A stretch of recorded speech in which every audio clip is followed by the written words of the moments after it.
You sure do. All right, I'm going to go. Ready? Go for it. Welcome, everybody, to New Polities Podcast. I am joined today by Reuben, or with? You are our editor par excellence here. I'm joined by Reuben Slife. There we go. A fellow, the fourth editor of New Polity. And we are here carrying on the Political Saints podcast, which I am very, very excited that we're doing. And we are actually starting, we're not publishing all these in order, but we're starting with Blessed Franz Jägerstätter. And so I'm really, you know what happened, because everybody has probably heard of Blessed Franz Jägerstätter. I mean, he's like one of the famous ones, like St. Augustine, St. Francis. Yes. The people who have heard of Franz Jägerstätter don't know they have, because there's a movie about him in which his name is basically never used. Yeah, that's right. A hidden life. But just to give you kind of a 10-second overview for why people should be paying attention to Blessed Franz Jägerstätter. He was a quiet farmer from a predominantly Catholic town in Austria, and yet he was the only person in his village that refused to swear an oath to Hitler. Yes. And for that, he was beheaded. Yes, he was executed for it. And I'm pretty sure that the vast majority of us would like his fellow villagers denounce him for that action. It's so easy to say he denounced Hitler. He was against him. Yeah, obviously that's the thing to do. And yet, I think as we're going to explore into his history and his life, we're going to see exactly why we would not have done what he did. And why now we need him more than ever to be an exemplar for us, as Canonized saints are to be. Beatified, in his case. Beatified, yeah. He's working his way up there, I'm pretty sure. Yes. And so they ask his aid to give us the vision of Christendom that he had, of the faith that he had, so as to do what he did. All right, one last little plug for Blessed Franz before you are going to tell us all about him. This is from the Bishop of Linz, which is the diocese where he was from, in 2007. Just in advance of the beatification, there was a book put out in Germany written by Erna Putz, who was his biographer. And it had a brief introduction by the man who's at that point the Bishop of Linz, endorsing the book. And he says a few words about the importance of Jägerstätter. Here we go. Franz Jägerstätter himself venerated the saints and saw them as guides, and he charted his own path in the footsteps of these intercessors and role models. As a witness to the Beatitudes, he gives the gospel a human face. In this way, he can inspire people today to stay the path of the gospel. He looks at the church from the perspective of the kingdom of God, of becoming Jesus' successors, and of open commitment to Jesus. Shouldn't we Christians become true successors of Christ? It's a quote from him. Franz Jägerstätter also precipitates a crisis, a judgment on present-day styles of life and belief. A too rapid familiarity with Jägerstätter would carry the risk of his being merely absorbed and neutralized, and also of kitschifying him, making him quaint, as happens in the case of quite a few saints. So, let's not kitschify this guy. Let's try. All right. Who was he? As you said, he was an Austrian peasant farmer from a very small town in northwest Austria, just over the river from Bavaria, so very close to Germany. Bavaria is also a very Catholic region of Germany. Joseph Ratzinger, later Benedict XVI, was from there. And in the early 30s, he and his mother, I think, would sometimes take walks across the river. I guess there was a bridge, and they'd walk around near St. Radegund, the village that Blessed Franz was from. He was born in 1907, and he was an illegitimate child. His mother did not end up marrying his father, which was a bit uncommon at that time in that place. Illegitimate children were not too uncommon, but normally the parents married shortly afterwards. She did not marry for 10 more years. He was 9, just before his 10th birthday. In 1917, she married a man named Heinrich Jägerstätter, who was not his father. but he adopted him.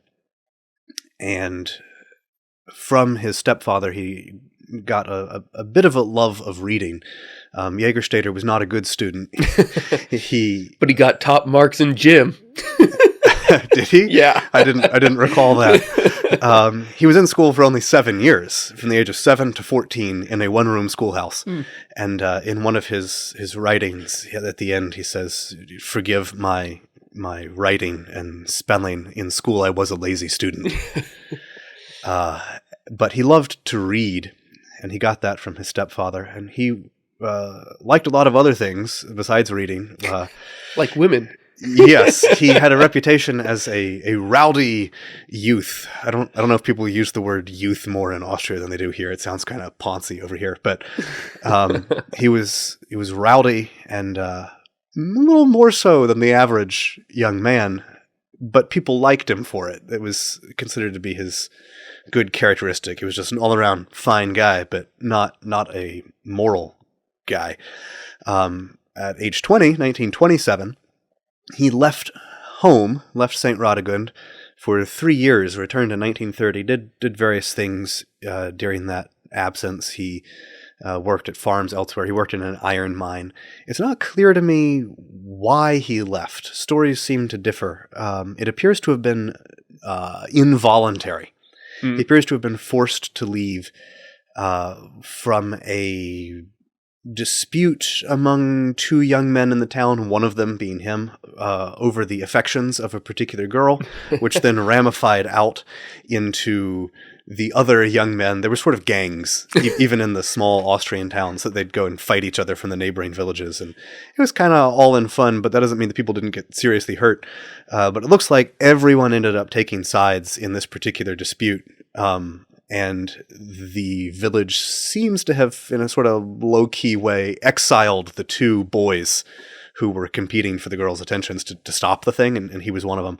But it's not certain, as far as I can tell, that that's what happened. But he appears to have been not allowed back in for a while. Anyhow, he went out, worked in an iron mine, and bought a motorcycle. He was the first owner of a motorcycle in his village when he came back on a motorcycle, and that excited some attention. You look like a god. You're the first guy in your small town. Farming town. Yeah, come in on a motorcycle. I don't know about the leather jacket, but I would believe it.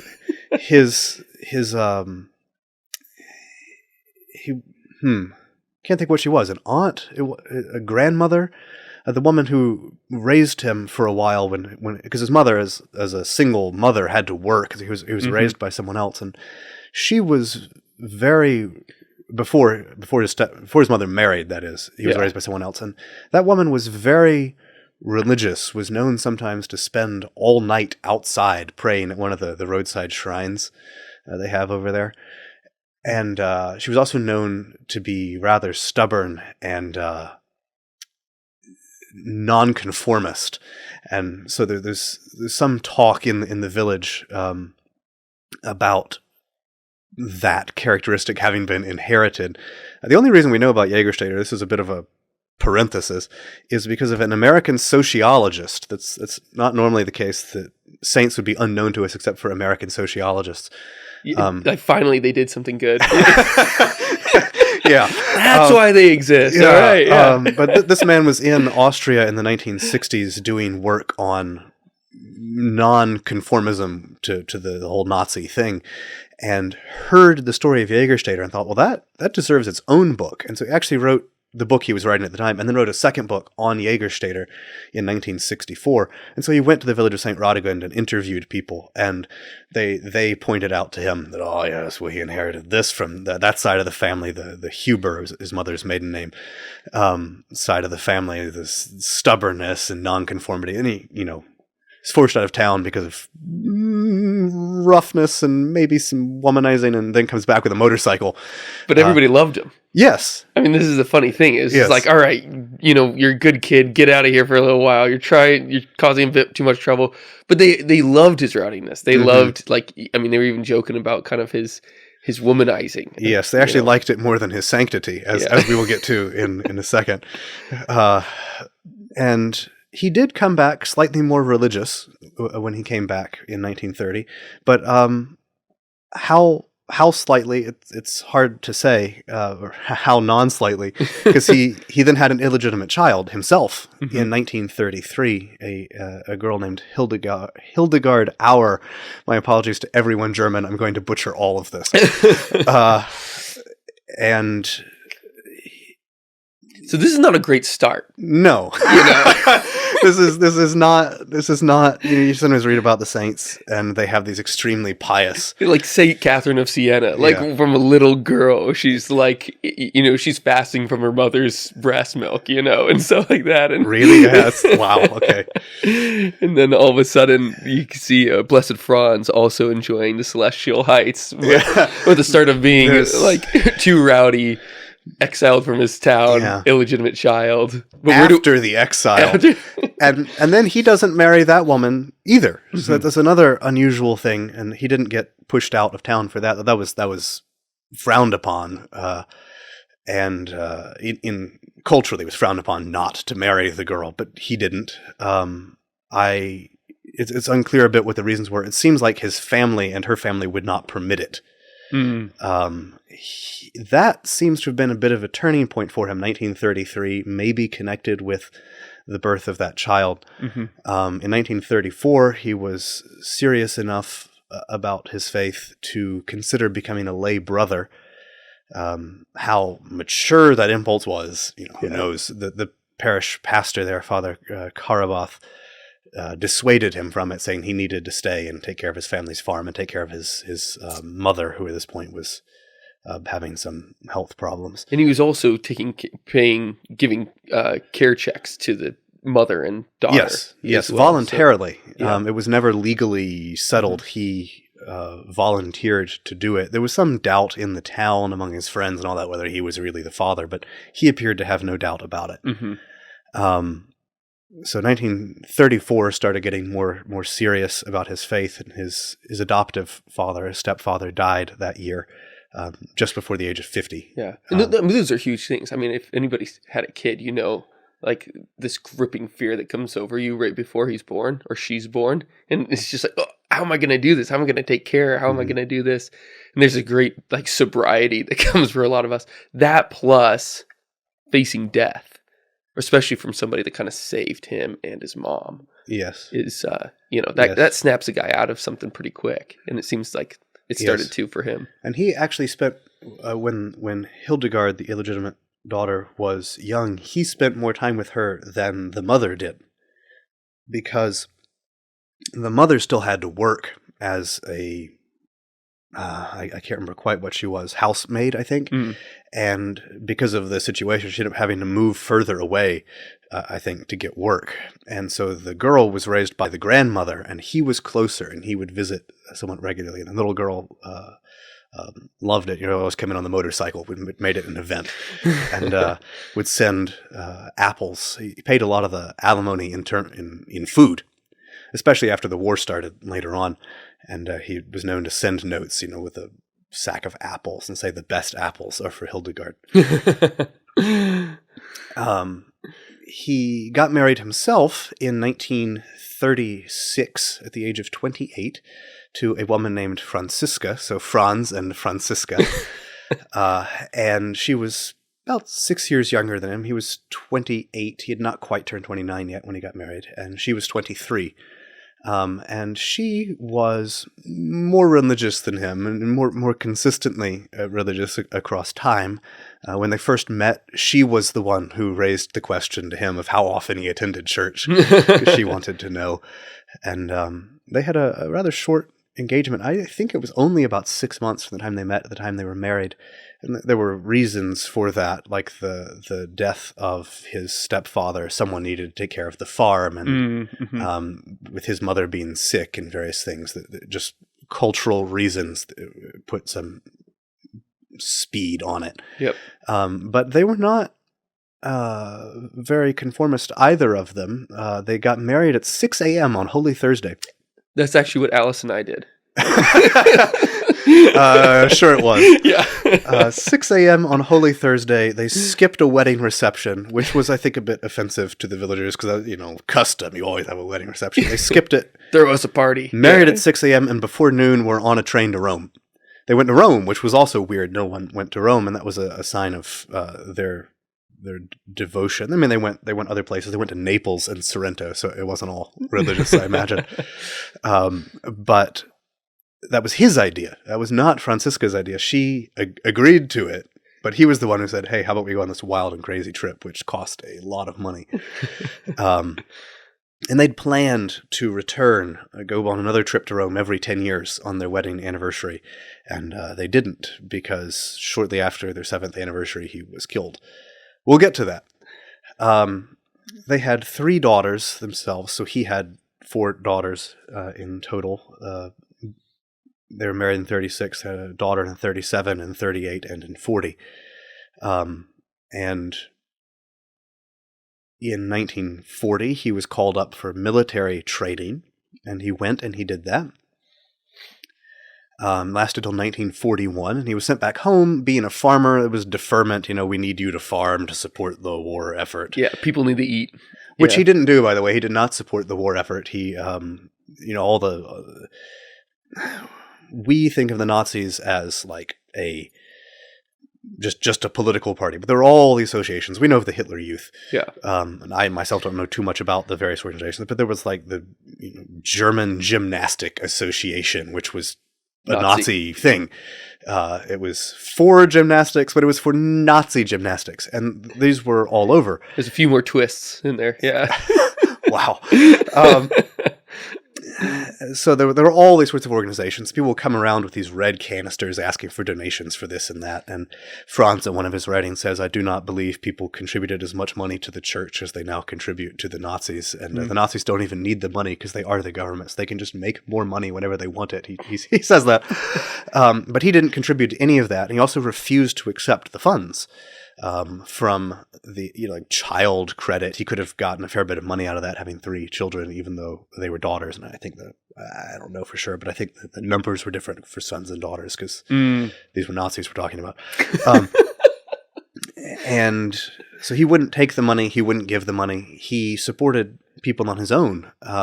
Even before the Nazi takeover, there was a woman of his acquaintance in the village whose husband died in an accident in 1935, and he supported the family through just leaving food and leaving money. On one occasion, at least 20 shillings, which was an extraordinary sum of money back then.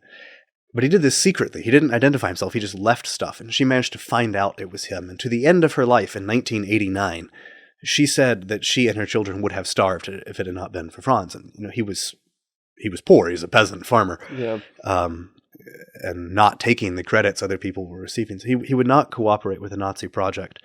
Why was I saying that? The military. Oh yes, not contributing to the war effort as a farmer. He was not. I think there might have been some tax stuff the government required you to give, but he wasn't doing anything above and beyond that.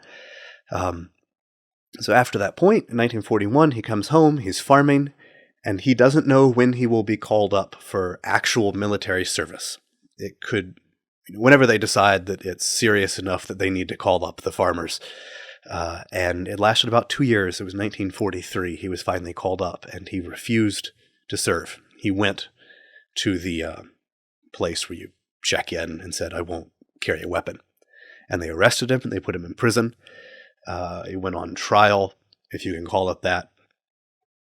It was very formal. It looked like a trial, right. But they weren't. To them, a crime was demoralizing the military. Or the first questions they asked were, "Are you a member of the Nazi Party?" Which, of course, is legally irrelevant in any sort of genuine sense. Yeah. And he was beheaded about 6 months after he was arrested. He was in the same prison as Dietrich Bonhoeffer. In the latter part, yes. He was in 2 different prisons.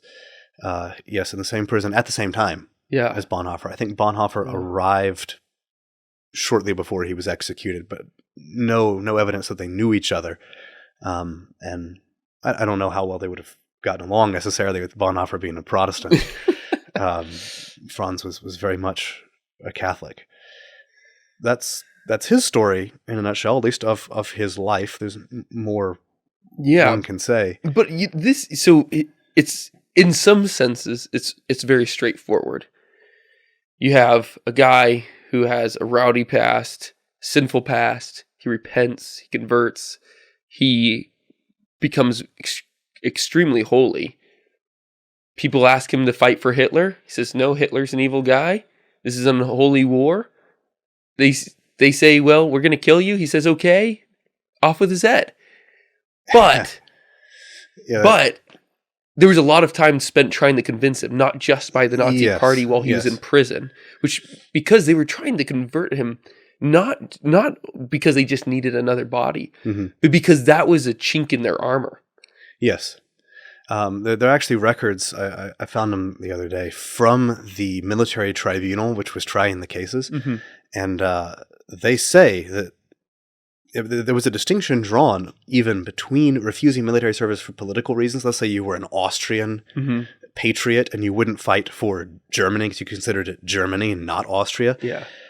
They were more mild with that than with refusing military service for religious reasons, because they considered that a fundamental affront to the situation because of the unlimited allegiance you were supposed to have to Hitler.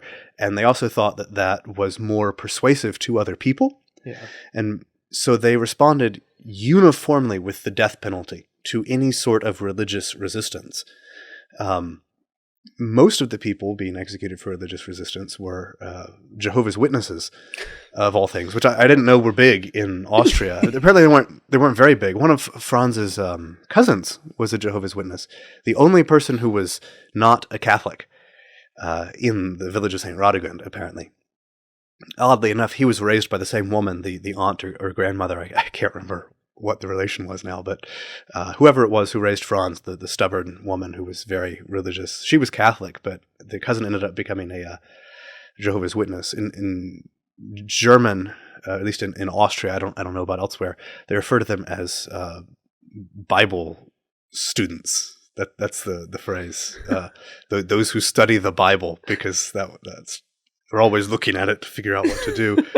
But they're pacifists. Right. On principle, they just do not serve in wars, at least until Armageddon happens. I think they're supposed to serve in that, but they're not going to have, be well practiced, though. That's a big war. They're not going to be ready for that, man. Okay, sorry. Leaving that to one side. Now, actually, his cousin did serve in the army. He compromised the pacifism. And his cousin, who was a Jehovah's Witness. His cousin did serve, and he, as a Catholic, refused.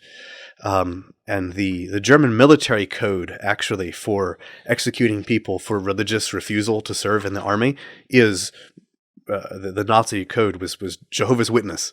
And so in the record of Franz's death, the legal record, it says next to his name, Jehovah's Witness. Not as a description, but for his... That's just the legal code. Yeah, that's amazing. That's really funny. That's close enough to them. They didn't care.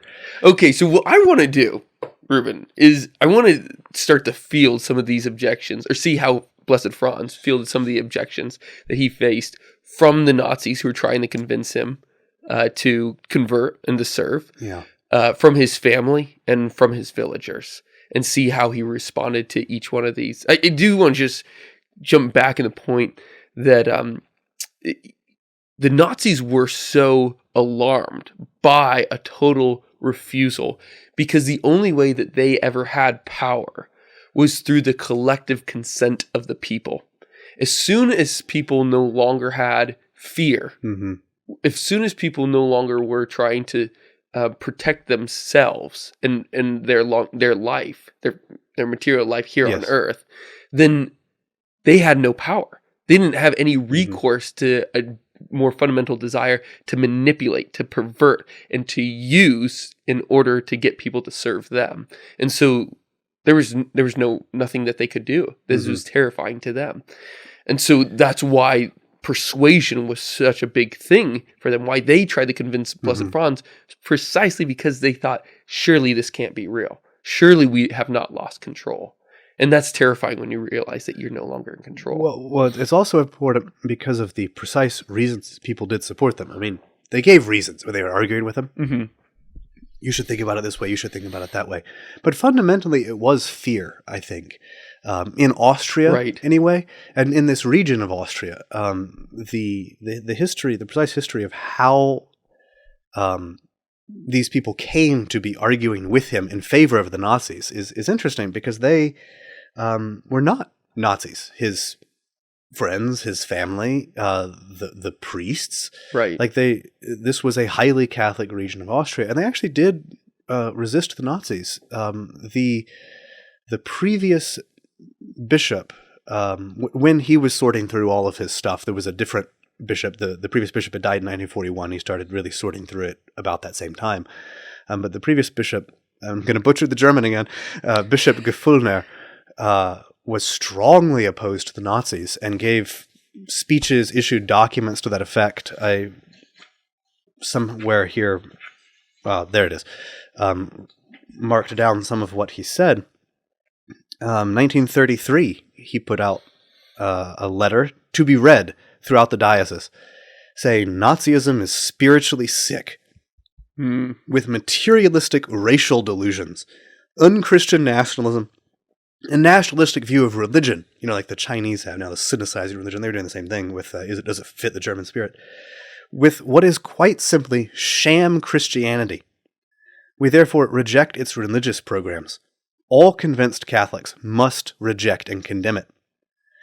For if, as Pope Pius XI has declared, it is impossible to be both a good Catholic and a true socialist, then it is also impossible to be both a good Catholic and a true Nazi. That's the bishop of the Diocese of Linz, where he lived. He's really mincing his words there. Yeah. He referred to the whole racial purity thing as, quote, a backsliding into an abhorrent heathenism. The Nazi standpoint on race is completely incompatible with Christianity and must therefore be absolutely rejected. There was a big outcry after, of course, he issued this. This was before the Nazis had taken over Austria. So that was 1938, and this was 1933. There was a big outcry, and he sent out a second letter. That was January 1933. This was March. He sent out a second letter in which he described the first letter as, quote, a probe which reveals the thoughts of the heart.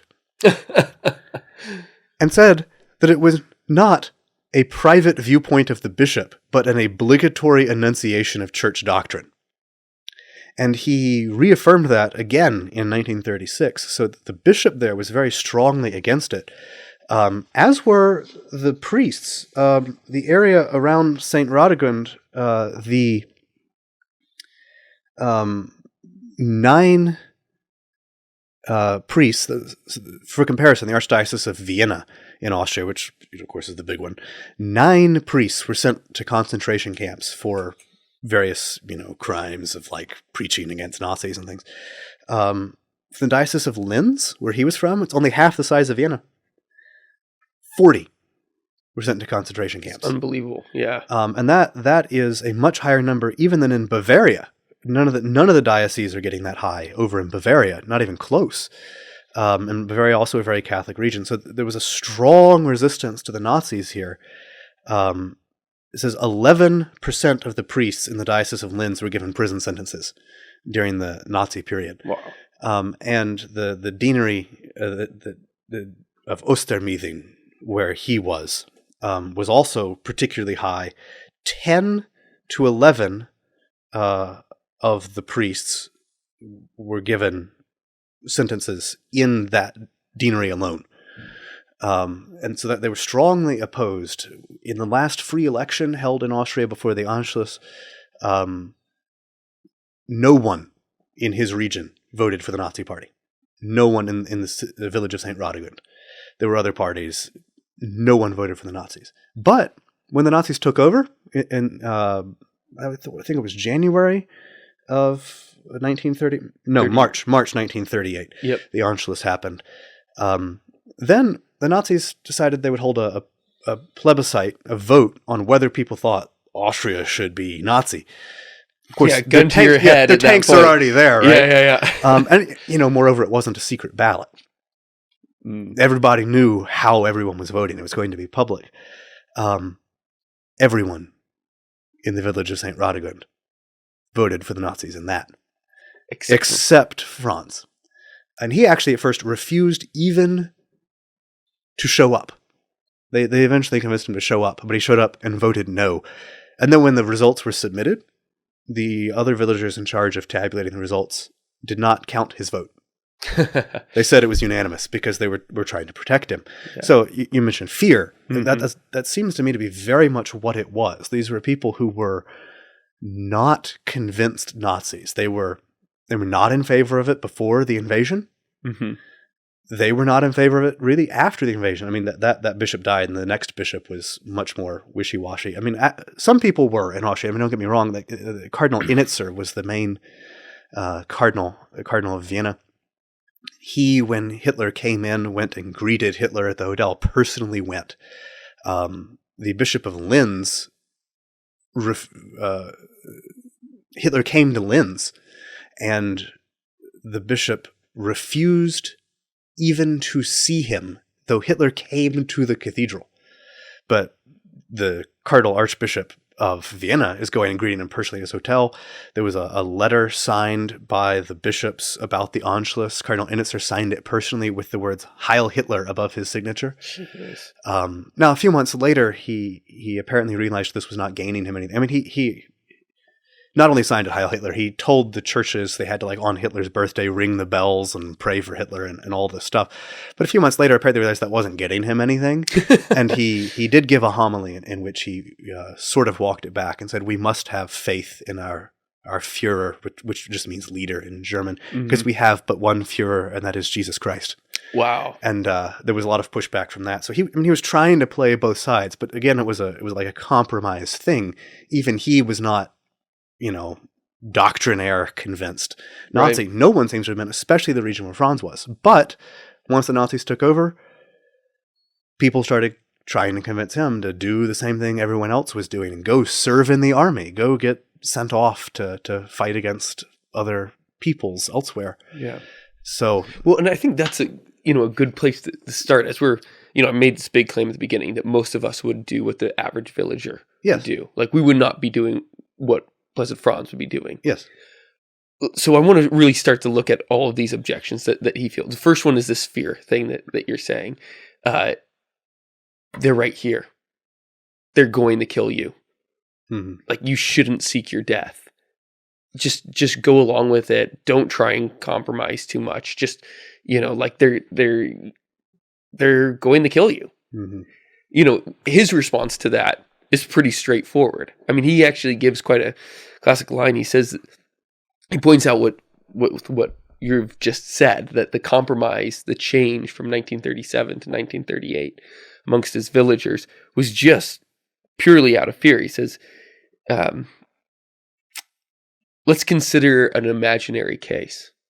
He asks this. He says, there are two individuals with roles in the Nazi movement who act in the same manner. Oh, yes. The first man regards what he does to be good and right, while the second considers the ideas, sacrifices, and struggles for Nazism to be unjust. The second individual believes, however, that he is far better than the first because he is not so convinced of things, even though he makes the same sacrifices and undergoes the same struggles as his colleague. Further, it does not matter to the second man whether the party for which he makes sacrifices and struggles has benefited from his actions or was harmed by them. The most important thing is what happens to him so that he does not suffer any physical harm. But his point is pretty clear here, is that it doesn't matter what you're believing personally. Mm-hmm. What matters is that you're doing what they want you to do. Yes. And his point goes farther than that, because people were trying, as we all do still, trying to justify themselves on the basis of what they believe, saying, well, I don't agree with it. I'm just doing it because I have to.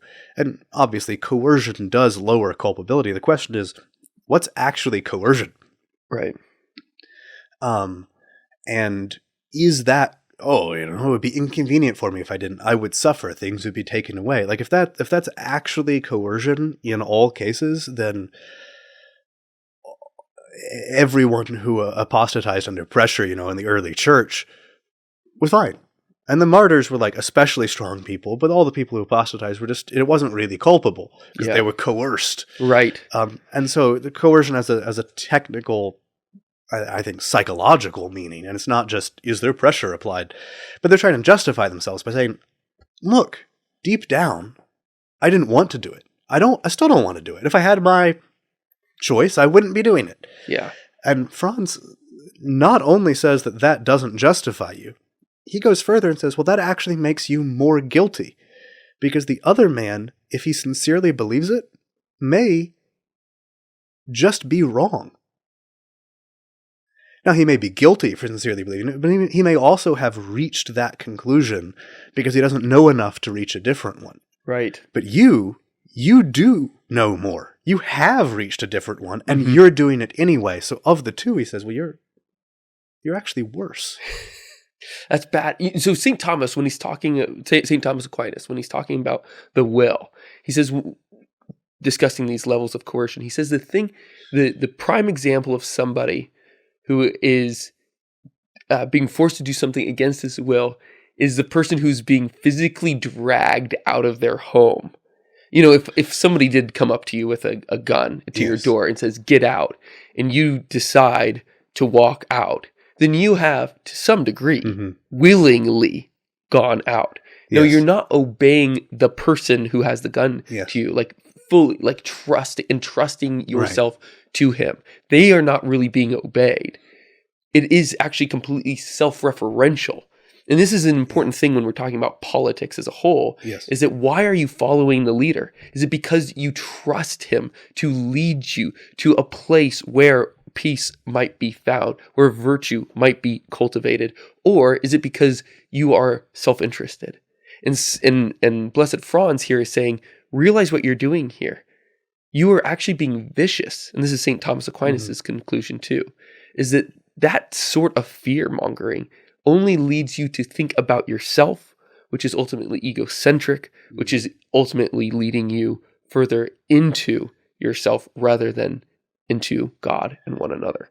So that's his response. That's a pretty bold response. The whole category of willing against my will that's an odd one. You know, that's why Aquinas appeals to being dragged. Right. You're not even doing the thing. Right. It's being done to you against your will. But to say, oh, I did it against my will it's an odd category. I don't know, there's some meaning there, but Oh, certainly there's, you know, in terms of tiers of cooperation and whatnot, but Blessed Franz is trying to make it very clear. Yes. If you understand fundamentally that something's wrong, then your will should not be conformed to it in any manner. Right. You know? He's also trying to avoid all sin personally. Yeah. Which you can't say, oh, I'm only cooperating a little, so it's okay. Yeah. Yeah. I think we'll get to that. We got to spend some serious time on that. The second objection. So the first one is like, don't really believe it. Just go along with it. The second objection is, do you think you're really going to change anything? Do you really think that you're going to change anything? Like, what are your actions? Or is like Nazism going to end because you're defying them? Is this war going to end because you're not fighting in it? Really? Yeah, you really think you're efficacious? The one peasant farmer they just can't do without. Yeah. Exactly. So this is a second objection. Is like, do you think your life is worthwhile? I mean, that's kind of nihilistic. How would you first? I mean, obviously, I'll read how he fends that off. But what do you think of that objection first? I mean, I think it presupposes that the first objection works because to say that I can't change anything is still not to make an argument that I should do it. Right. Not cooperating may not change anything, but I know that cooperating does change me. Yeah. It makes me. It means that I did a thing that I shouldn't have done. Right. It mistakes the location of the problem. The problem is not, is it efficacious that I refuse? The question is, would it be sinful for me to comply? Yeah, and I think this is the biggest paradigm shift that Blessed Franz offers us. Like from the modern world of thinking about politics as changing stuff. Now, of course, in one real sense, politics from an abstract philosophical level, it is like activating certain potencies. Right. But in terms of actually like manipulating how kind of tectonic movements are going about, that's how we think about it. Like politics is moving armies. Politics is like changing the way in which different businesses collaborate together from a central point. Like, these are the things of it's of only politics. It's only politics if it's efficacious, Right? If it has an effect out there. Yeah, exactly. And again, returning to St. Thomas Aquinas, we hear from him that the end of politics, the purpose of politics, is virtue. Mm-hmm. It is actually, this is a crazy thing that the Christian tradition teaches, that the point of politics is so that we might see Jesus Christ's face more clearly. Like, that's why we're doing everything. And that's what the answer that Blessed Franz gives as well. When people are saying, are you going to change anything? What is going to come about it? He responds, as long as we live in this world, I believe it is never too late to save ourselves and perhaps some other soul for Christ. Yes. That is his fundamental answer. He has some other statements he makes along the way in various places about, am I supposed to fight for the people who have conquered Austria? As an Austrian. So it's not as though the patriotism angle was wholly absent in him, but there are also other angles, like he mentions, well, let's say I go and fight these other people. They're defending their homes. Is that right? Is it right for them to defend their homes? Yes. So then it must be wrong for me to be attacking their homes. And should I give my life to take other people's homes away from them? Mm-hmm. Should I give my life to advancing the Nazi project? He has this fabulous piece of writing where he's thinking it through, and he says that people today want peace. They pray for peace. They want Christianity to return, but they want it to return after having done everything they can to ensure that the people who hate the church and wish to destroy the church will win their own victory. And then after we've worked to ensure their victory, we want to have a victory for Christianity without ever having worked for it. Having spent the whole time working for the opposite thing. I mean, it's so sad because we totally do that today. It's just like, let's just go along. Mm-hmm. Let's go along with these lockdowns. Let's go along with, should I not have said that? We just go along with this huge regime. I don't like how the market is working right now. I mean, it is so biased. People are getting preferential treatment within it. Mm-hmm. But, let's just carry on, and like one day, like things will get better. It's like, how will things ever get better? Mm-hmm. And he again kind of strikes us to the heart at a different point when he says, after how long, once we just go along with the Führer is doing, are we then not responsible for doing it? Mm-hmm.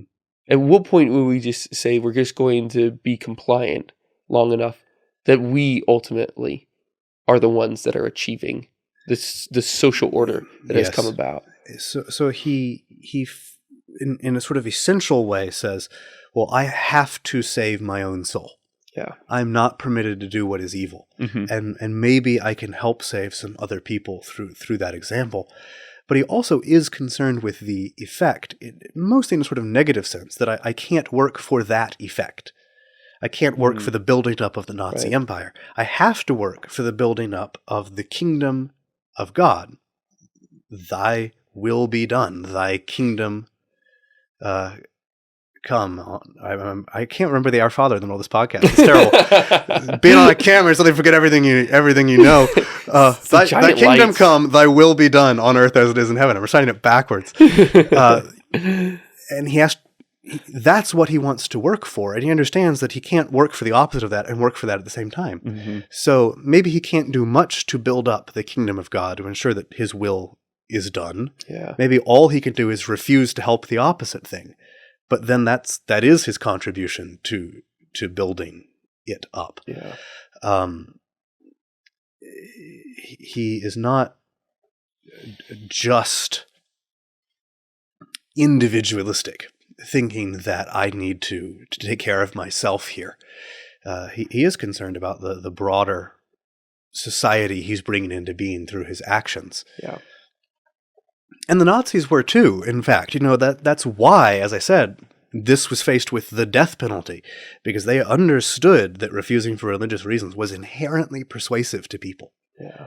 And they were trying to remove the efficacy of his action and by inflicting the death penalty. Yeah. By making it clear to people that, oh, it's over, you're done.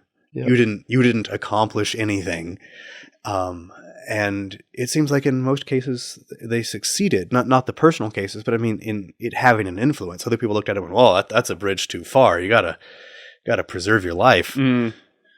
Yeah. And indeed, it's fine for them to operate all through. I mean, if those at the top are self-interested, they're wanting to control, it's fine for them, and it actually works better for them if their subjects have that same interest, not Hitler's interest, but their own in mind, because he can then manipulate that. Yes. I mean, you have a whole city of tyrants, as Andrew Jones likes to say. Well, this actually is another reason why he doesn't find that argument convincing.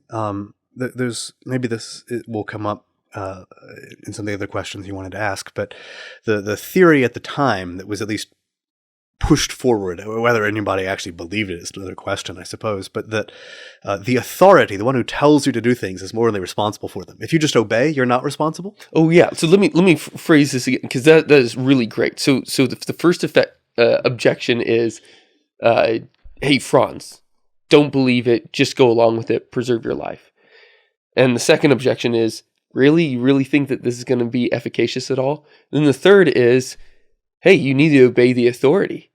And there's a number of different types of arguments that get categorized under that third one. It's like, you need to obey the authority. Obviously, the most common one is like St. Paul tells us to do that. St. Peter tells us to do that. Jesus Christ tells us to do that. And kind of from there, it gets perverted at the time, as you're just saying, and if you just follow them, it's they're going to be the one culpable, but you're not. Yes. So, I mean, Franz's response to the basic thing, well, St. Paul says to obey the authorities, is yes, but not when they're telling you to do something evil. Because you have to obey God rather than men. So the question is, are they asking us to do something evil? Other people,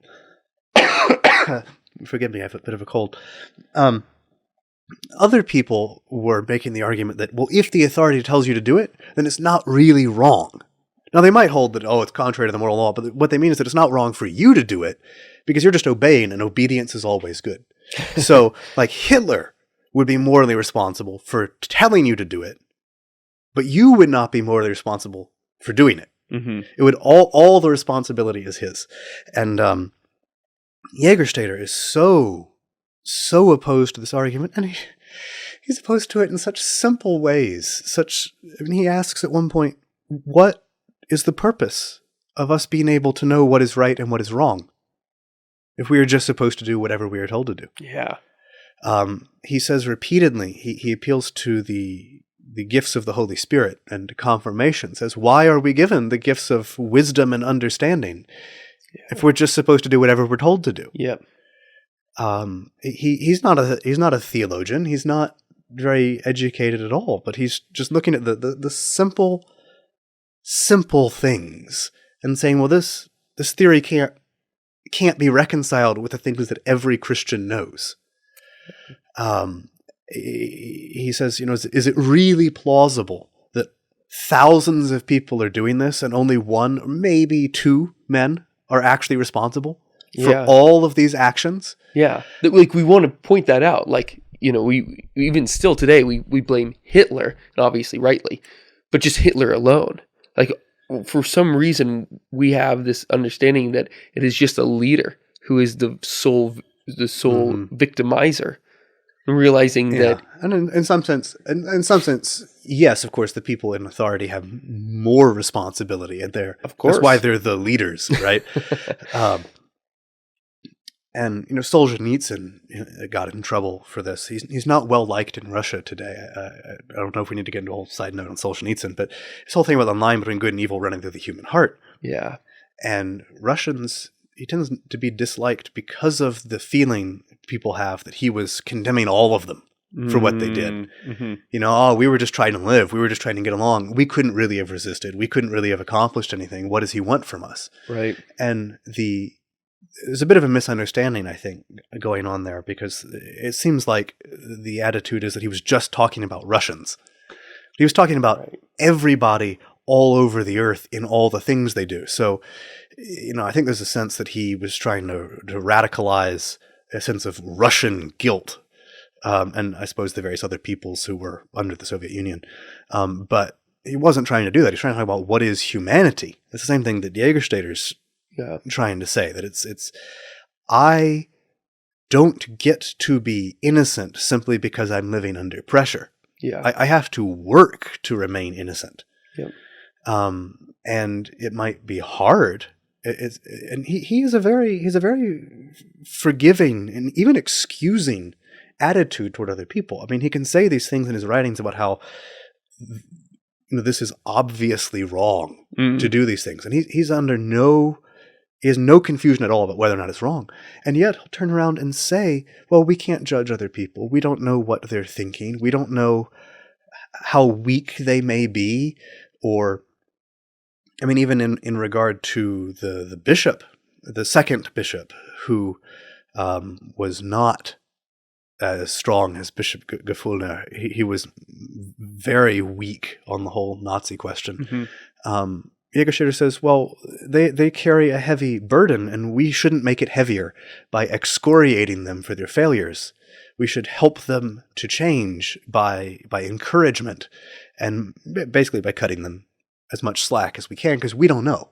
Yeah. And so they may know, right? They may know that this thing has been a great pressure to them, and if we act like it hasn't, then they'll be able to justify themselves. Totally, yeah. We don't want them to be able to justify themselves. We want them to be able to convert and change.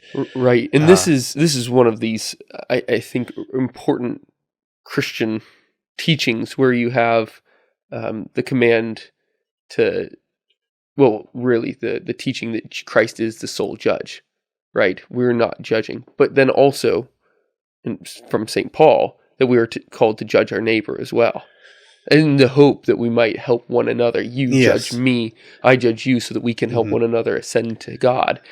But in that delicate thing of saying objectively what you're doing might be wrong, or objectively what I'm doing is wrong, but ultimate judgment is the Lord's. And I think he, as you're saying, he exemplifies that very dynamic distinction so beautifully. This, to me, actually is one of the most striking and challenging things about Franz Jägerstätter. That, I mean, all the opposition to the Nazis, it's really easy for us to look at that now with the benefit of hindsight.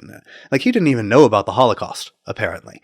He has one reference to like 2 years of murdering people in the most brutal ways, but it's unclear whether he's just talking about war crimes or he had heard about the killing of disabled people and people in mental institutions. He had heard about that, but it's unclear whether he even knew about the Holocaust, because most people didn't. But today, with hindsight, it's really easy for us to say, Nazis were terrible. Of course we'd refuse to collaborate.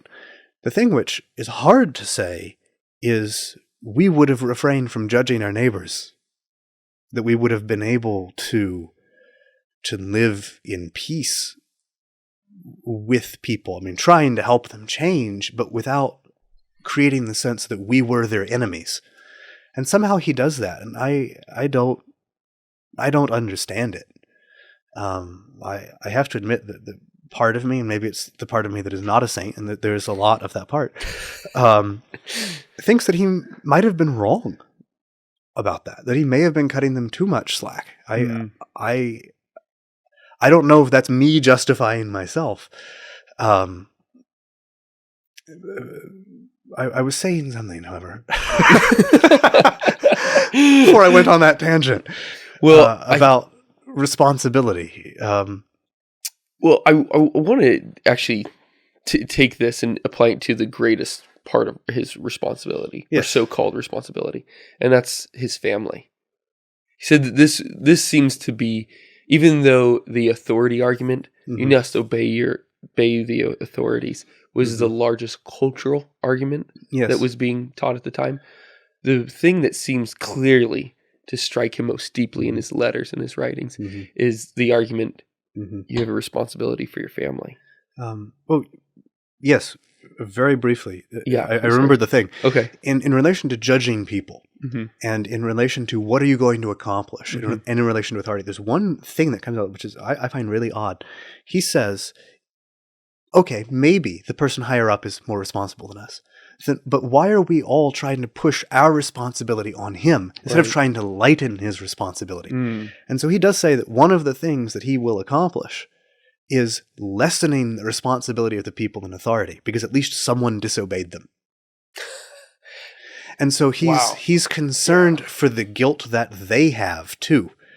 And that's one of his things that he considers as a political, social, and religious effect of his action, that the people in authority who are asking him to do evil will be less guilty because at least he said no and did not add to their responsibility.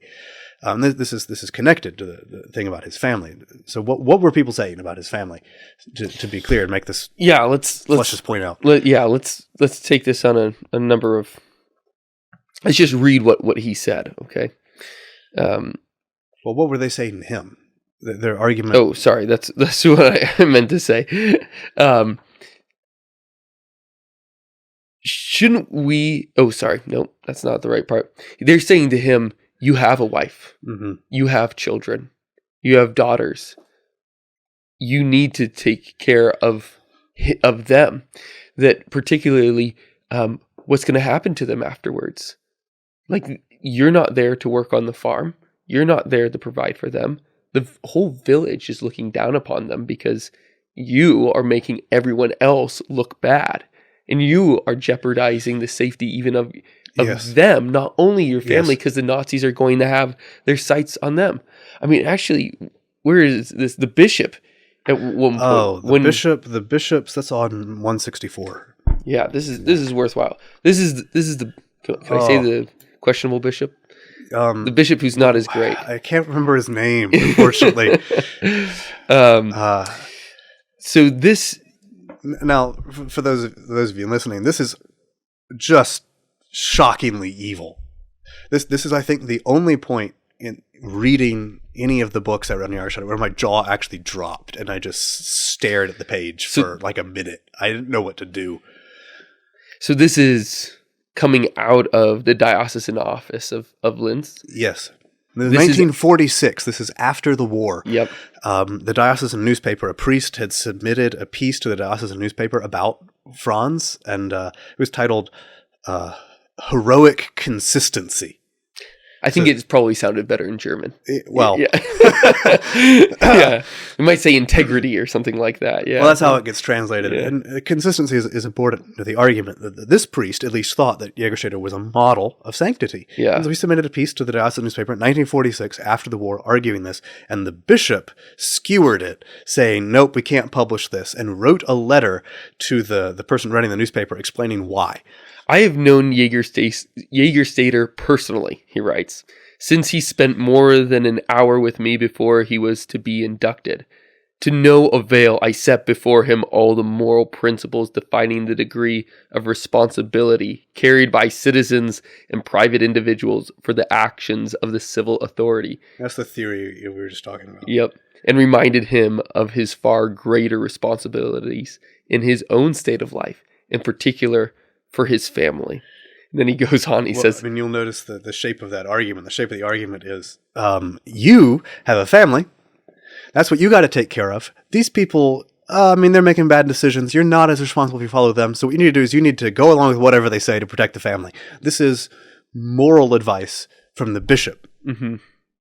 Do everything they want because you've got a family. That's actually your vocational responsibility.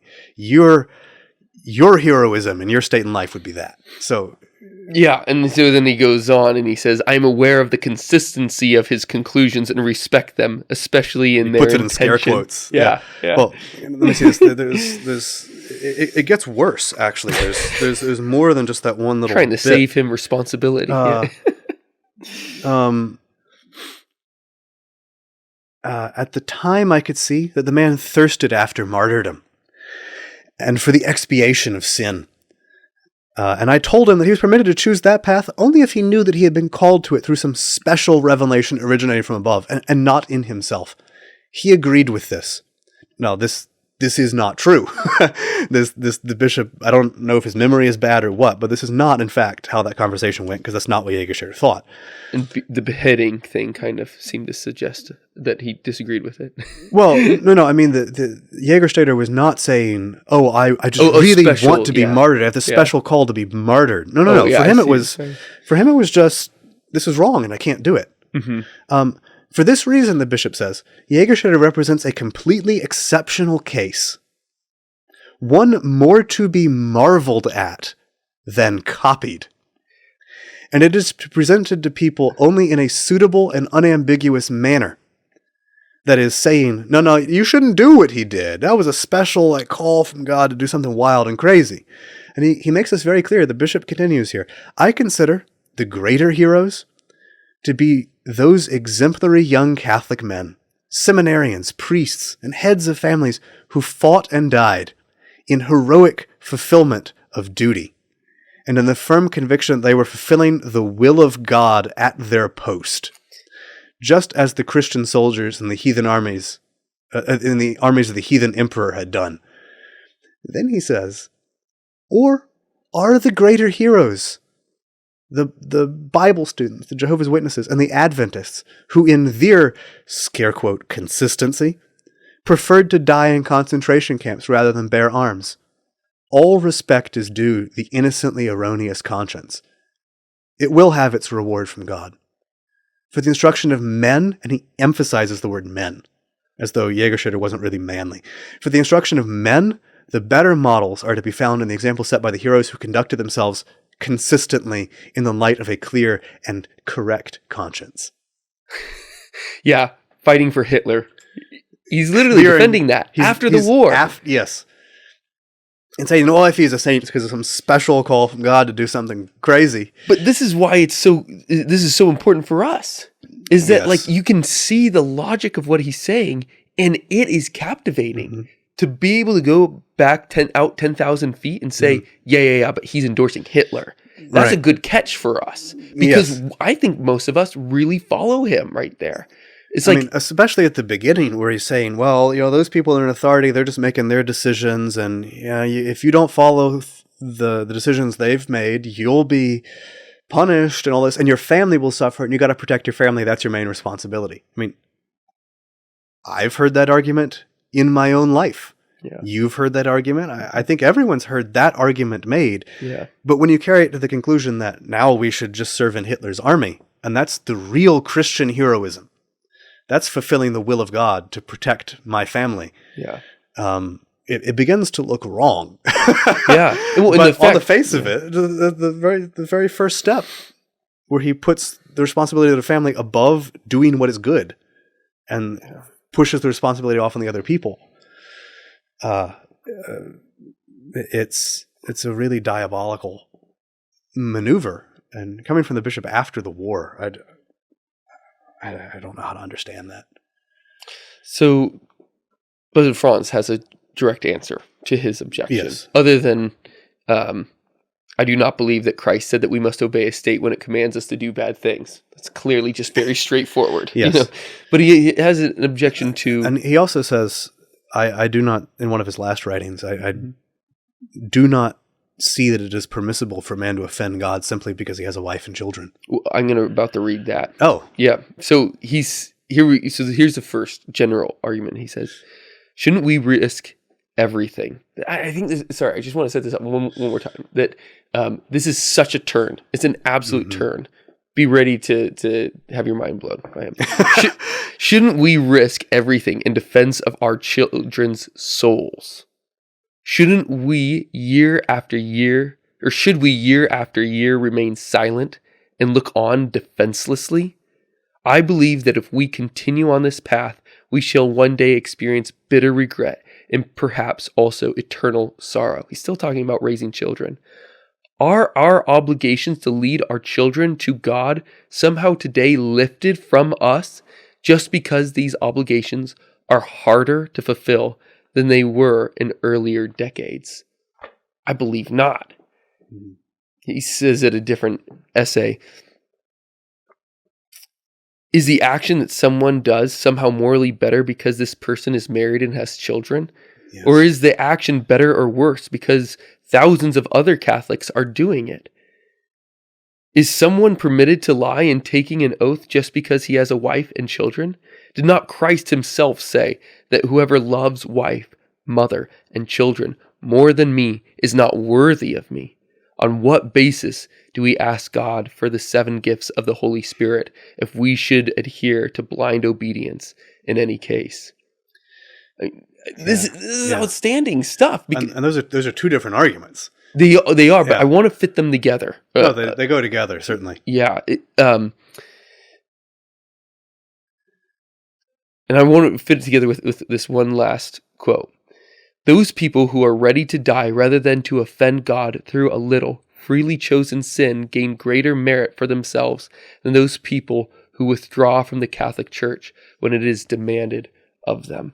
Now, he's obviously taking from the biblical principles that Christ must be our true love, but he's not leaving that as saying we must actively. It's so funny because it sounds contradictory to Scripture that we're to hate our children. What he's saying is that when we are to lose our guardianship of our family, as he's about to die, no longer able to protect his kids here on earth, no longer to protect his wife here on earth, he's saying this is actually the best thing that I can possibly do for them, because my main job for my children is to make them saints.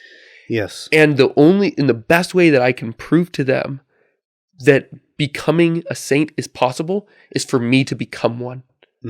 I will not jeopardize that image for my children by denying the faith. And he says something, and I hate to admit this, but he oftentimes says that the main sin that he's debating is whether or not to break the 4th commandment.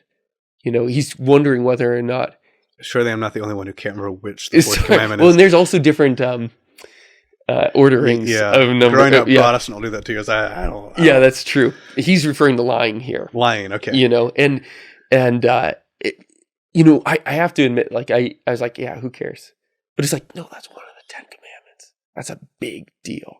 And that's what he does. He says, actually, this is the biggest deal. And if I cannot provide my children with a model for sanctity, then I have failed as a husband. Yes, because he has 2 concerns. One of them is, of course, serving in the army and actually, doing bad things in the army, like killing people and taking people's property, destroying things, all this. But there's also just the taking of the oath, because in the Nazi army, they replaced the previous Austrian military oath, which was to the Republic of Austria, or whatever it was. I don't know if it was a republic, but to Austria, with a oath personally to Hitler, fidelity to Hitler. And he refused to take that oath, even with like a mental reservation. Oh, I don't really mean it. Because he says, well, then I'm not allowed to take it. If I can't mean it, I shouldn't say it. It's that simple. And interestingly enough, I found in the last book I read, the other books don't contain it because it wasn't known yet. It came out only in the military records when the tribunal records were unsealed in the 1990s, that he had taken the oath in 1940 when he was called up for military training. He took the oath then. And apparently between then and 1943, when he was called up again, he decided that was the wrong thing to have done. But he never told anyone he did it. Wow.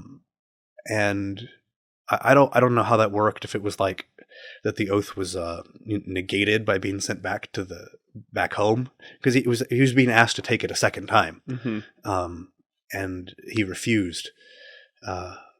It seems to me, and we may return to this, that a lot of Jägerstätter's spiritual growth was connected with having done things that were wrong, and then looking at it and going, yeah, I can't do that again.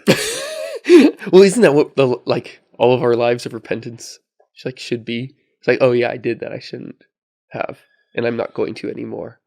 I'm going to turn. I'm going to repent. I'm going to change, by God's grace. Right? Yes. But these are the 4 arguments that he really dealt with. argument of just do it anyway. Just be quiet and save yourself. Think something else in your heart. Yeah, think something else in your heart. Do you really think that this is going to change anything? Second argument. You have to obey legitimate authority. And third, what about your family? Or fourth, what about your family? I mean, these are big arguments that I think most of us would fall for. I would fall for these, by the help of Blessed Franz and, teachings of the church, I might have a shot. I don't know. I mean, but they're just so tempting and it's hard. And he says that he, like in prison, he felt tempted to betray his decision, decision for Christ. Right? Yes. I think it's in relation to that.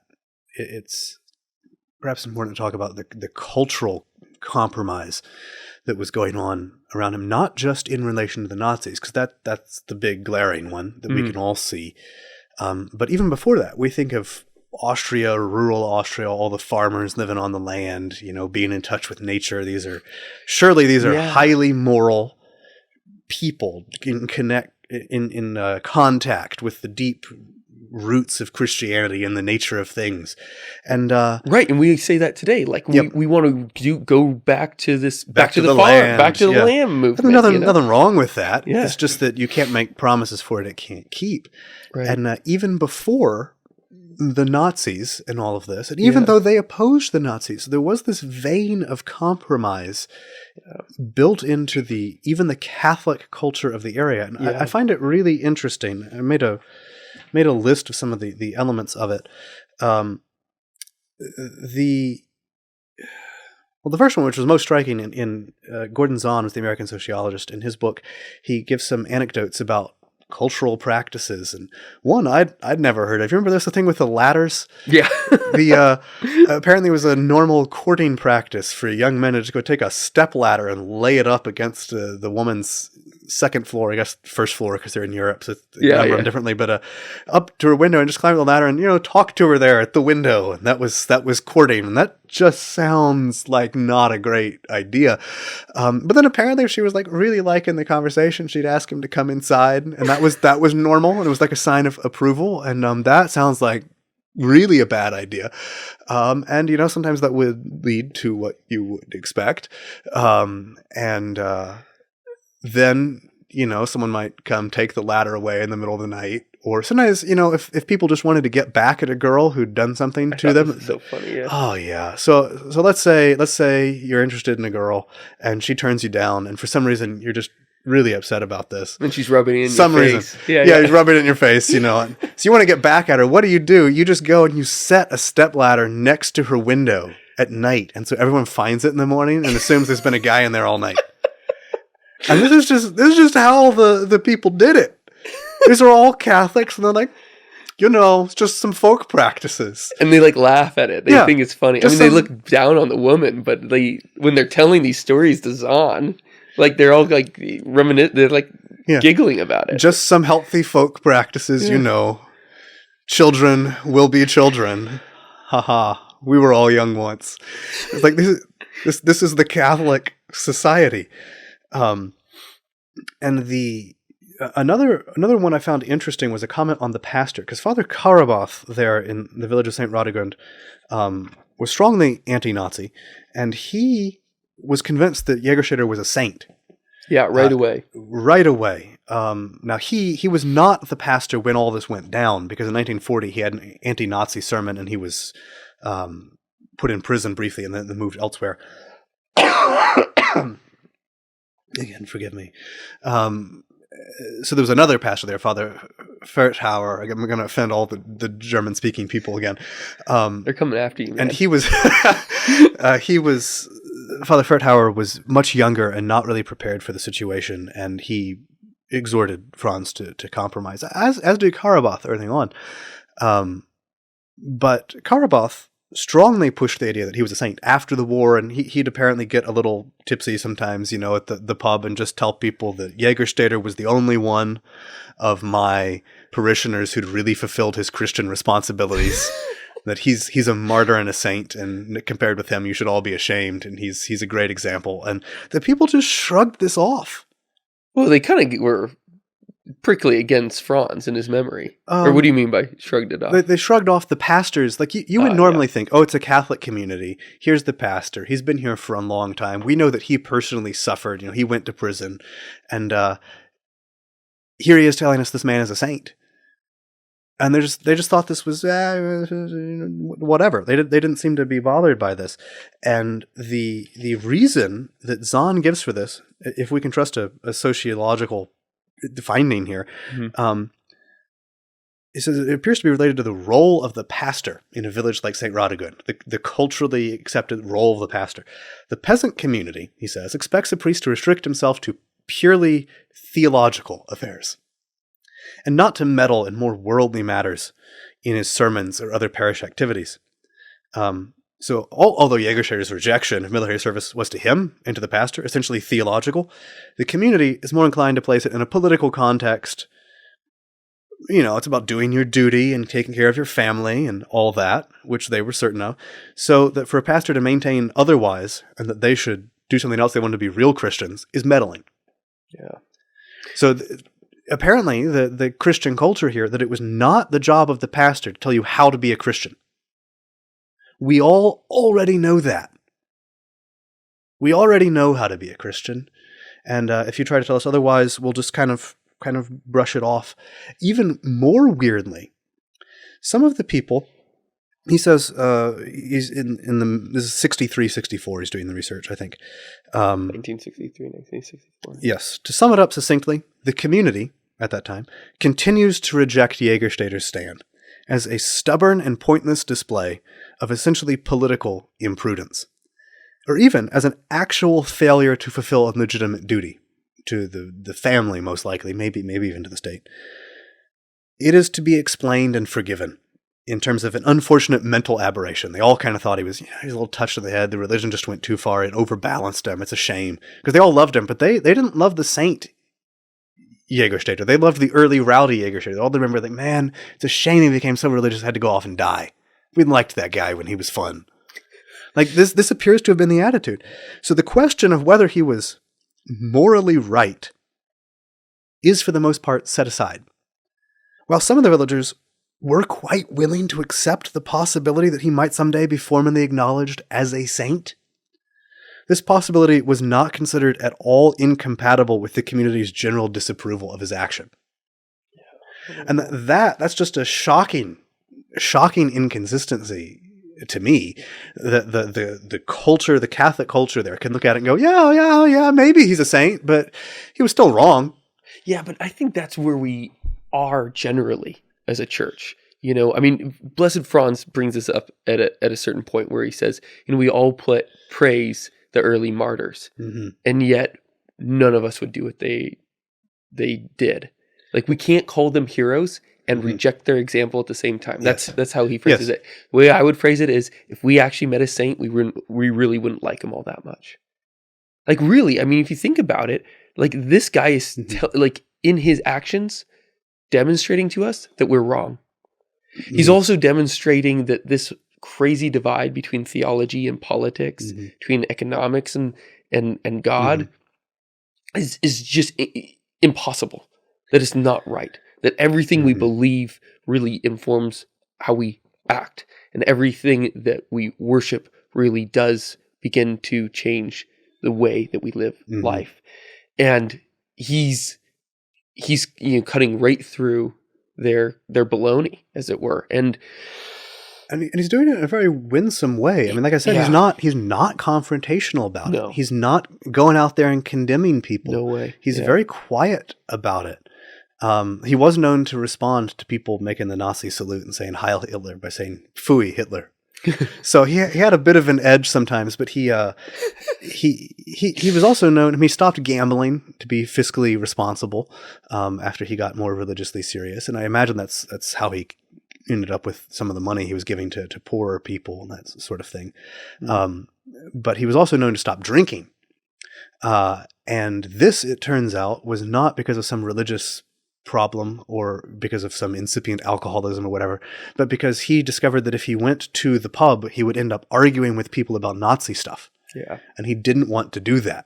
So he just stopped going to the pub. And of course that made him look like less of a fun guy. But, he was winsome about it. He wasn't trying to rile people up. Right. But just the fact that he wouldn't sin. He wouldn't compromise.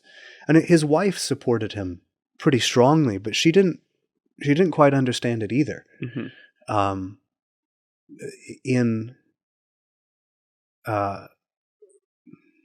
I don't know. I don't want to get out of order here, but I feel like I should respond to something because I've heard that this is people who see A Hidden Life, the movie about him. I've heard walk away with this objection somewhat frequently. Why didn't he just pull a Sound of Music and go over the mountains with his family? And why did he report for military service? Yeah, that's a great question. Because he reported for military service, and that's why he got thrown in prison and then executed. It wasn't just the refusals; the fact that they had custody of him.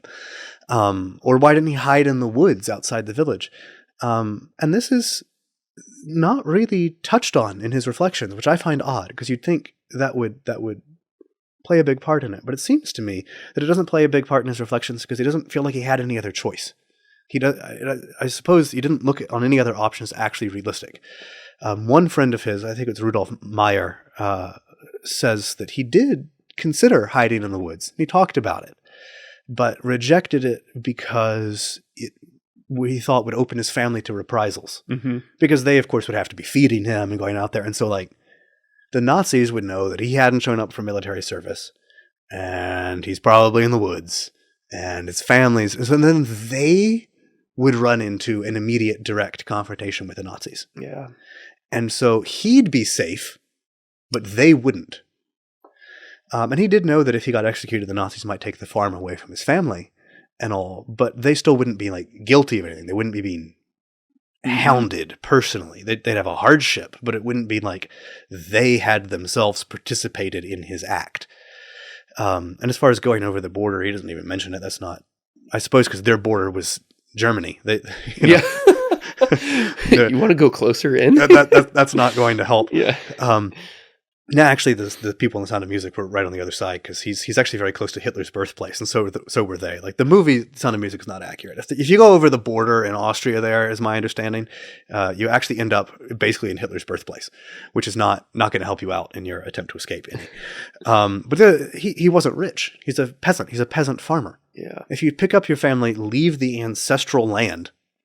That's the extent of your wealth, right? Which is from his stepfather. That's the extent of your wealth. Mm-hmm. Where are you going to go? What are you going to do? Yeah. And he also had a low opinion of the United States. He mentions that. Yeah. So we lose this war. What happens? Maybe the Bolsheviks over in Russia take over. Maybe the Americans run us. But they're not good people either. It might be better for us in some ways than the Nazis, but it's not going to be a Christian society. They're not going to like what we're doing. Yeah. And so, I mean, that is amazing. Actually, it's something to stop on 1 second. So there's a couple of kind of crazy things that the church has done. One of them was that for World War I, they beatified Blessed Karl of Austria, who was our opponent. And then the second thing is that they beatified Franz Jägerstätter, who is fearful of an American victory of the war. He's not against it. What he says is that perhaps they would be more civilized and at least for a while not as brutal under the Russians, but we know how it would be for Christian belief under their governments. He says it's still an attack. Yes. Still an affront. And we still have this division between church and state. We still have the division that all of his villagers were mentioning, that the priest, that the theological should not be meddling in the political. Mm-hmm. Which is, and that's something he has a profound problem with. He sees it as all one thing. You have one life. All of your actions come out of you. Yeah. They all have to be Christ's. That's all you have. I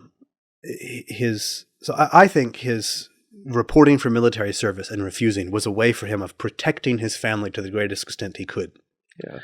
And if they were going to suffer, he wanted it to be from their independent acts. He was going to have a conscience, but he wasn't going to force them to answer for it. Mm-hmm. They were going to have to answer for their own. Yeah.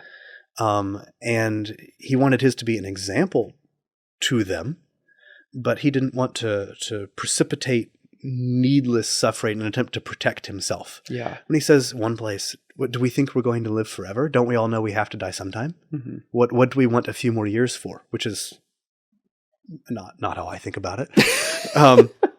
It's really he could have gone to Rome again. I want to talk about his how in the middle of this just generally compromised culture with this split, he seems to end up being different. It's always mysterious. It's the grace of God, right? And you never quite see it under a microscope. Yeah. It seems to me one of the great benefits of modernity is that we have serious, detailed records of the lives of saints, and so we can examine what sanctity actually looks like in action in a way we couldn't before. You've got the golden legend and everything, right? With these all these crazy miracles, most of which are probably parables more than historical stories, and they're inspiring and all, but you can't bank on them. Mm-hmm. Jägerstätter, there's a weird story in The Sociologist. One boy who was 8 or 9 in the village when Jägerstätter died recounts to him stories about, "Oh yeah, I've heard Jägerstätter would refuse to mow the fields with a scythe because he didn't want to kill God's flowers, and he prayed to the flowers." Yeah, and Zahn says, "No, that's not what happened. That doesn't match other depictions." So I wonder sometimes about these old stories of saints. He prayed to the flowers. No, actually, we have his letters. Pretty sure he didn't. But not just you get out of the legends, but you get into this, what is it in this really embodied concrete detail? What does it look like? And even then, there's always the mysterious dimension because it's all interior and you can never quite bring it out. But it seems to me, he mentions a lot when, the bishop, he went to talk, as we mentioned, to that second bishop, and the bishop said, "Yeah, just go along." Jägerstätter walked out and his wife was waiting. And he said to her, "The bishop has not experienced the grace I have been given." And that was his summation. He wasn't blaming the man. He's just well, we've received different graces. He hasn't been given the clarity I've been given. And isn't that a shame? But so what was the grace he'd been given? I saw one writer who said this might have been the illegitimate child. Pulling him up short, the sense that his actions have consequences for other people, and that may have been why he took care of her the way he did. He also offered to adopt her when he got married, but the family turned them down. He got married at 36. She was about 3 years old at that point. They turned him down in that offer, but not just the sense of guilt that, "Oh, I've done something that affects other people." I think it may also have been the child. The sense that there's a child here, and a sense of responsibility came to exist in him.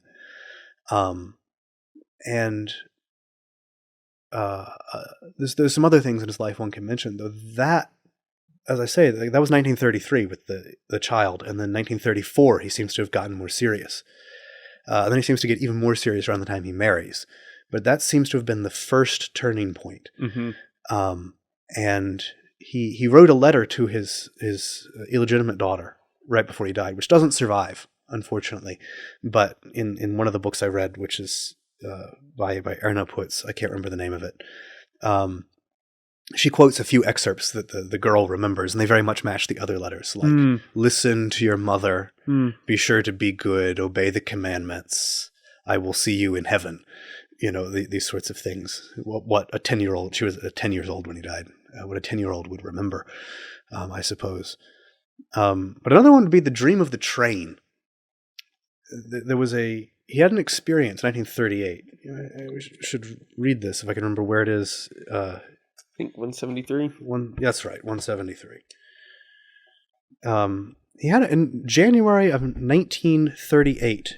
Now, this is very interesting because what happened in March of 1938? The Anschluss.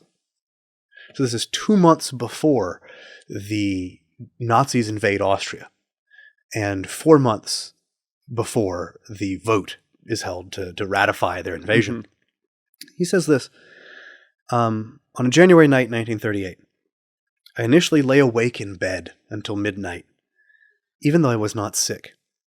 Then I must have fallen asleep for at least a little while, for I saw a wonderful train as it came around a mountain. With little regard for the adults, children flowed to this train and were not held back. You see again the disconnection between adults and children here. Children flowed to the train and were not held back. They were present by their parents. Yes. Ostensibly. You know? Yes. Yeah. With little regard for the adults, the children flowed in and were not held back. There were present a few adults who did not go into the area. I do not want to give their names nor to describe them. Then a voice said to me, "This train is going to hell." Immediately it happened that someone took me by the hand, and the same voice said to me, "Now we are going to purgatory." What I glimpsed and perceived was fearful. If this voice had not told me that we were going to purgatory, I would have judged that I had found myself in hell. Apparently only a few seconds passed during which I glimpsed all of this. Then I heard a rushing sound and saw a light, and everything went away. I immediately awoke my wife and recounted to her everything that had transpired. So he has this dream which marked him deeply, and the sociologist talking to people remember him mentioning this to them, that the pastor at least, and a few others. It doesn't come up much in his letters, but he was already at this point in his life helping the poor in his community, and he'd gotten married and he'd become more serious. And then he has this dream, and he's living in an area where people are opposed to the Nazis, and he was already opposed to the Nazis at this point. Mm-hmm. And he doesn't know what the dream means. This is a little odd to me.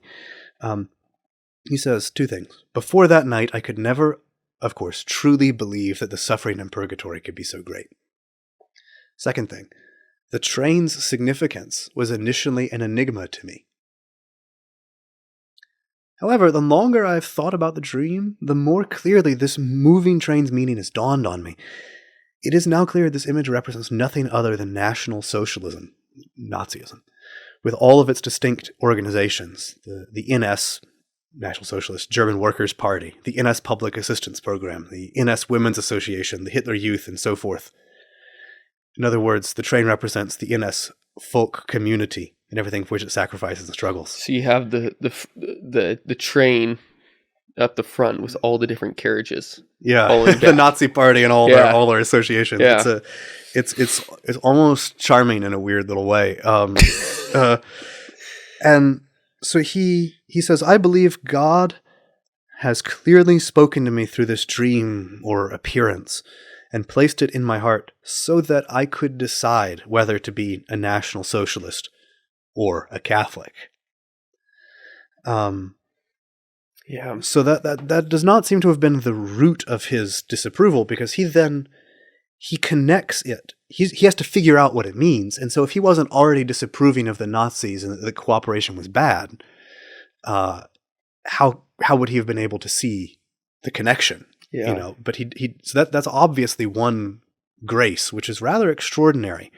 And I don't know what to make of that, because the rest of his spiritual life seems to have been very ordinary in a lot of the outward and even inward ways as far as we have access to them. But then there's that. Yeah. There is that. Just kind of to sum it up, I think that there's almost needed to say there's a lot going on interiorly. Like when a priest comes to him a couple days before he's to be executed.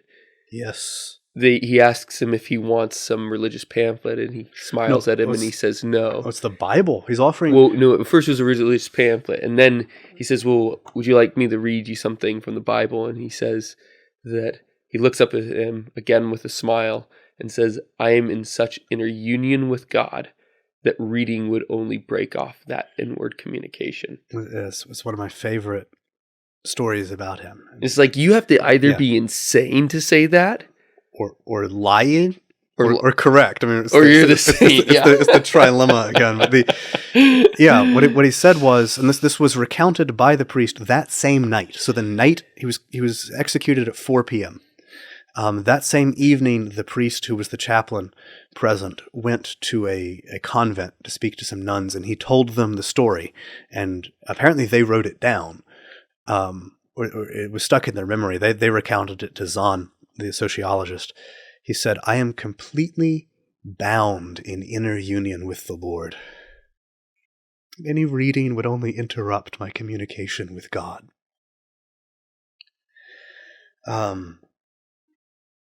This is one of the things about the saints which is hard to understand because of how often we do kitschify them, as the bishop said. Yeah. That we make them just sentimental, and we would look at their words and we just make cute, stickers and posters and whatever, and it's like they're just other words. It seems to me that it's very like the Bible. Not to draw an equivalence, obviously, it's not inspired, but like St. Paul in 1 Corinthians says that the unspiritual man cannot understand spiritual things because they're spiritually discerned. So it is the Spirit that searches the depths of God. He says, we have the mind of Christ. We can understand it from the inside.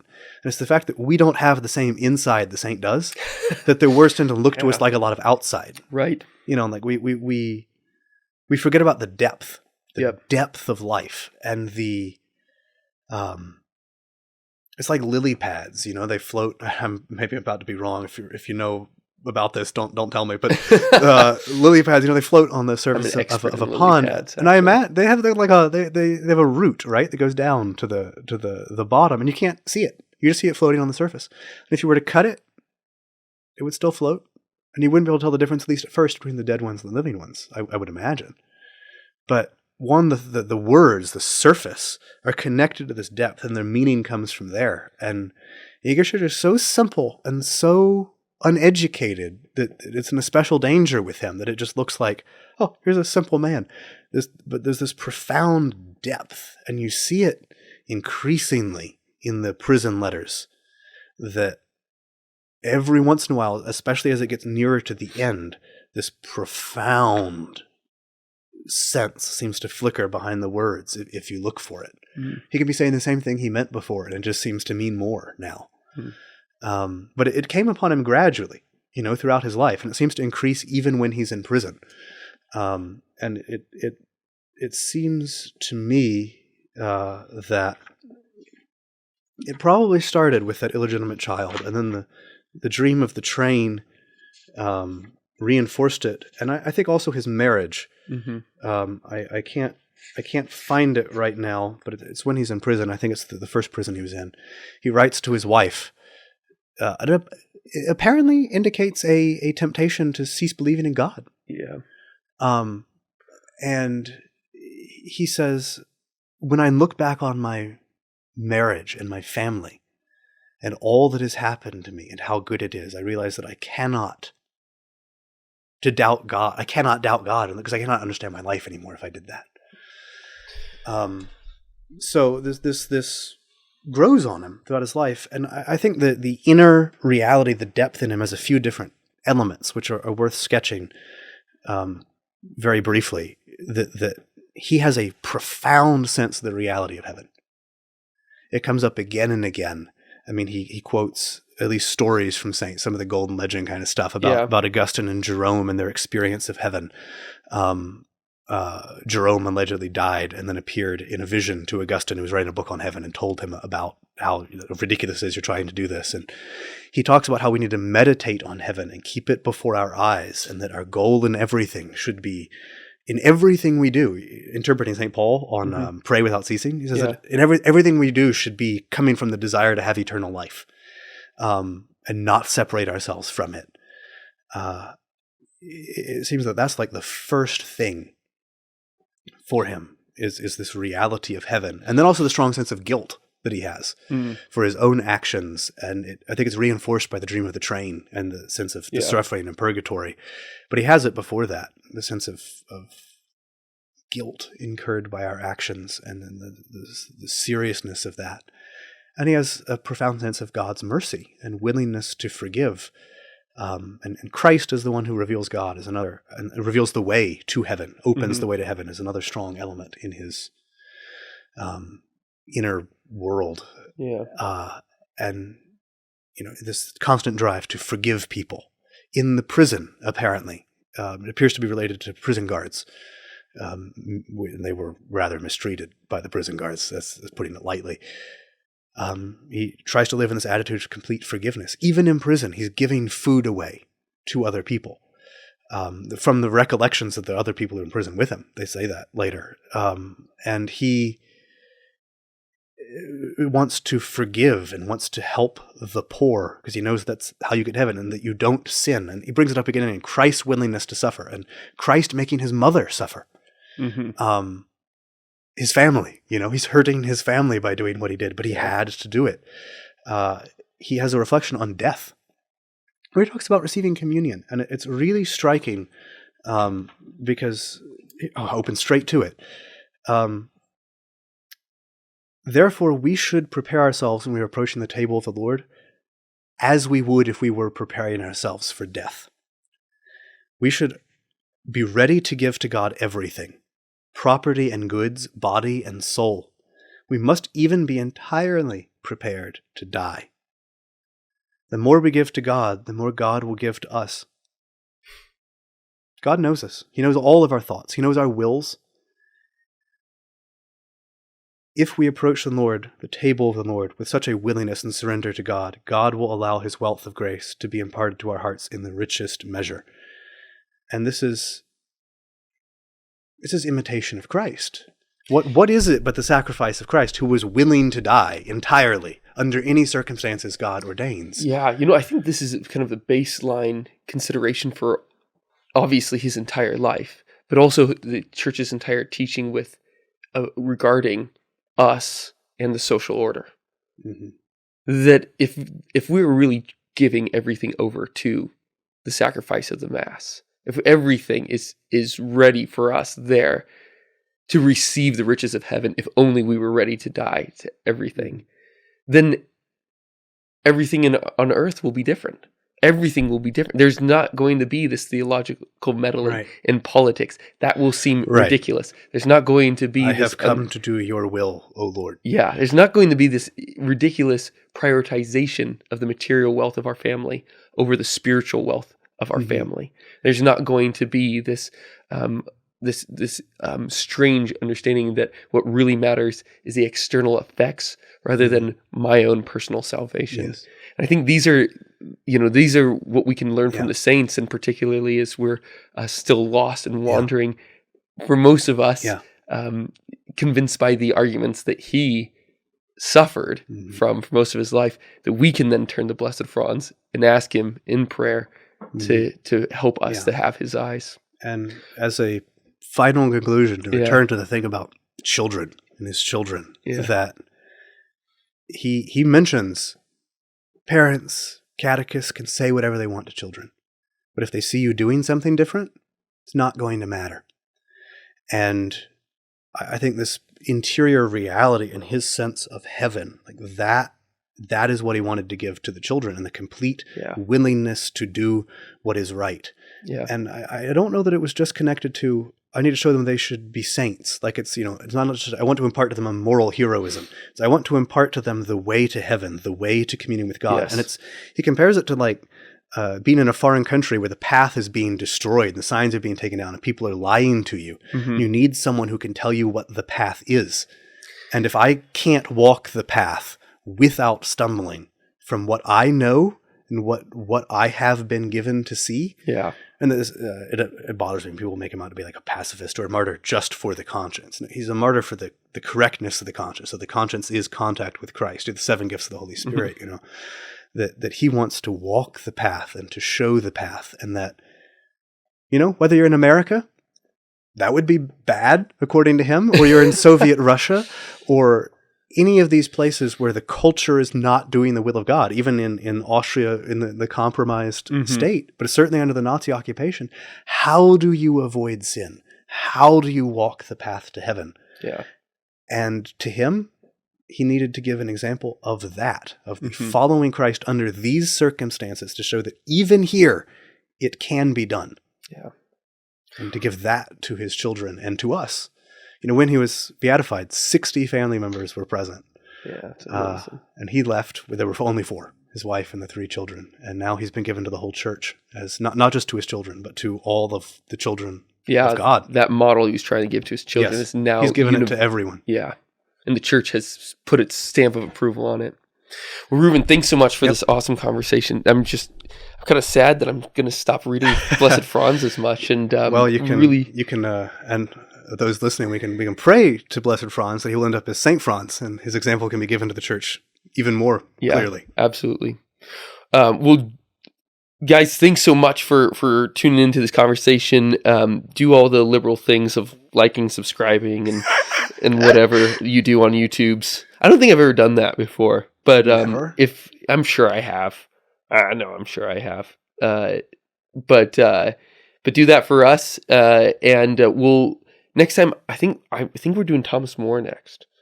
That'll be pretty great. I won't be here for that one. No, you won't. Sorry, but thanks for being here for this one. You're welcome. All right, see you guys. Bye. Bye.